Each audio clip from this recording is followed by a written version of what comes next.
Bienvenue, cher Wimeux. Aujourd'hui, on explore les sources autour d'un casse-tête vraiment intrigant, le cube Soma. Si vous aimez les puzzles en 3D, les défis logiques, je pense que ça va vous plaire. On va regarder un peu son histoire, ses liens avec la géométrie dans l'espace, et puis quelques pistes pour réussir à l'assembler. On s'appuie sur pas mal de choses, Wikipédia, des sites éducatifs comme Fatoumata, EducMath, et aussi des ressources de Bimnum et de la PMEP. Alors, le principe, c'est assez simple au départ. 7 pièces uniques, faites de petits cubes identiques. Le but le plus connu, c'est de faire un cube parfait, 3 x 3 x 3. Mais attention, c'est juste le début, on peut faire plein d'autres formes avec. Oui, c'est un point important. Ces 7 pièces, elles ne sont pas choisies au hasard. En fait, ce sont toutes les formes possibles qu'on appelle non convexes, c'est-à-dire avec des creux, qu'on peut faire avec 3 ou 4 petits cubes collés ensemble. Pour être précis, il y a une pièce avec 3 cubes, le tricube, et 6 pièces avec 4 cubes, les tétracubes.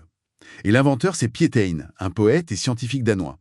D'ailleurs, petite correction sur une idée reçue, on dit souvent 1936, pendant un cours d'Heisenberg, mais non. Des brevets découverts plus tard, en 2003 je crois, montrent qu'il l'a conçu bien avant, dès 1933 ou 34. Ah, intéressant ça. Et le nom, Soma? Ça, ce serait peut-être une référence au livre Le meilleur des mondes d'Huxley. C'est une hypothèse. Ce qui m'a marqué dans les sources, c'est vraiment le lien avec la géométrie dans l'espace. C'est flagrant. Par exemple, sur Fatoumata, un prof raconte comment il s'en sert au collège, en 6e, 5e, pour faire le lien entre les solides, le volume, et même revoir le vocabulaire des formes, les symétries. C'est un super outil PEDA, en fait. Tout à fait. Et c'est crucial pour la visualisation spatiale. Vraiment. Ce jeu, il développe la capacité à manipuler des objets en 3D dans sa tête, à voir comment ça s'emboîte, et aussi à comprendre les représentations, comme la perspective cavalière qu'on voit souvent dans les manuels pour dessiner les pièces. Oui, cette fameuse perspective où les lignes parallèles restent parallèles. Exactement.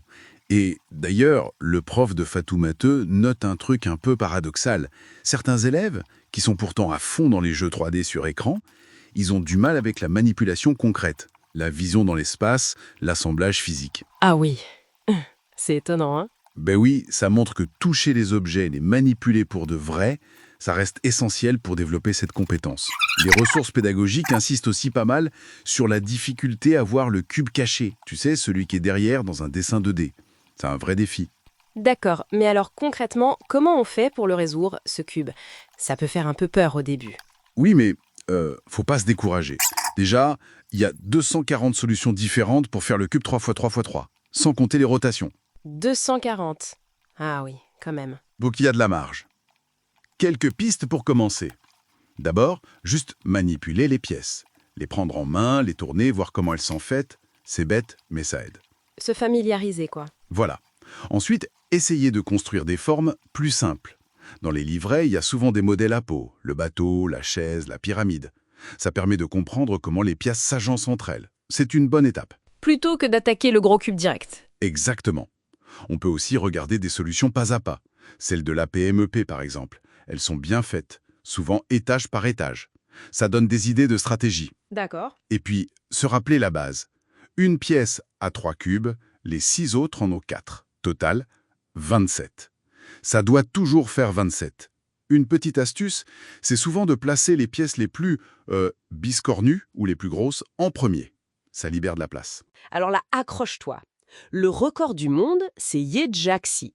1,40 secondes. 1 seconde 40, c'est incroyable. Et attends, il a aussi le record les yeux bandés. 2,09 secondes. Non, les yeux bandés, c'est inhumain. C'est bluffant, oui. Bon, pour résumer tout ça, le cube Soma, inventé par Piet Hein dès 1933, c'est bien plus qu'un simple jeu. C'est vraiment un excellent moyen de travailler sa perception de l'espace, sa logique, et ça marche à tout âge, tout à fait. Et peut-être une dernière petite réflexion. Les sources montrent plein de figures possibles avec ces 7 pièces.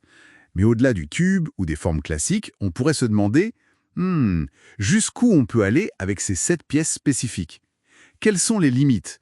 Est-ce qu'on pourrait construire des trucs beaucoup plus complexes, peut-être moins stables, moins symétriques, des sortes de sculptures architecturales, ou même des assemblages en équilibre? Pousser la logique de ces formes au-delà de ce qu'on voit d'habitude. L'exploration est loin d'être finie, quoi.